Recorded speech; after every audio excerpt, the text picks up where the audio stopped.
Rebecca, good morning! Another day, another vlog!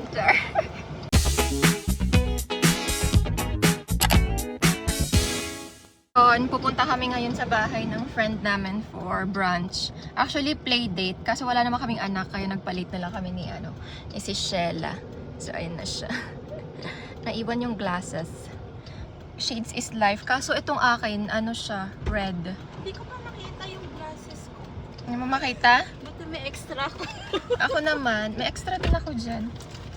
Ako naman red. Parang kung may sore eyes pag nakatingin ako sa sa world. Mali. Kaya ginawa ko na lang headband. Pag pink yung niya. Oo. Oh, it's all pink, mama.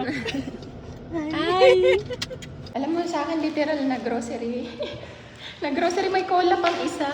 Ayun, nag-order lang kasi ako at hindi ako prepare. Kasi di ko rin alam kung anong prepare ko.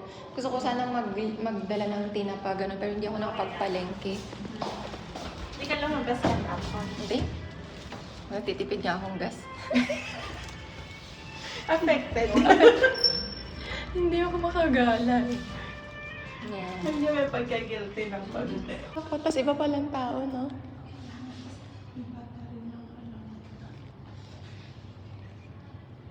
Pero maingay sila eh.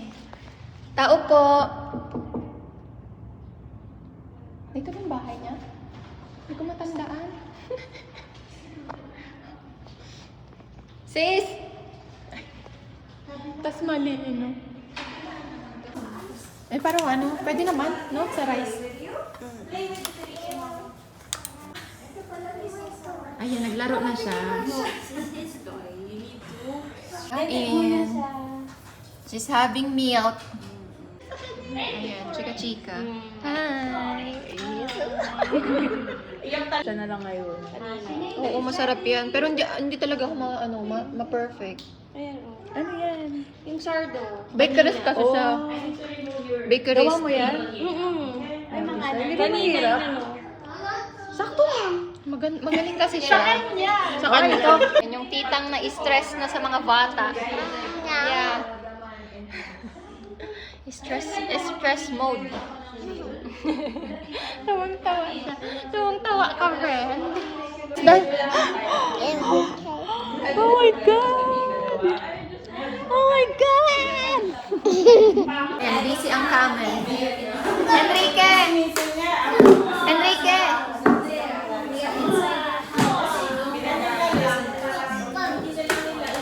Busy-busyhan ang mga bata. Bubudol yung mga naki-playdate. Bakit kasi nilabas mo ito? Oo, ipinilabas ko talaga para ROI siya, Ben. ROI sa aircon. Char lang. Wala, makasama siya. Ay, ang cute, no? News kayo? Hindi kayo dalan ng... Pudol na. Van Cleef. Tsaka earrings. Naka-Van Cleef na ang person. Twinning! Pabili ka na? Sali siya. Dapat si din. Oo. Thank you po. Bye! Bye! Sa ulitin. Bye-bye, Blair! Bye, tita! Ayan. Cleaning is life sa kanya. Asa na si Enrique?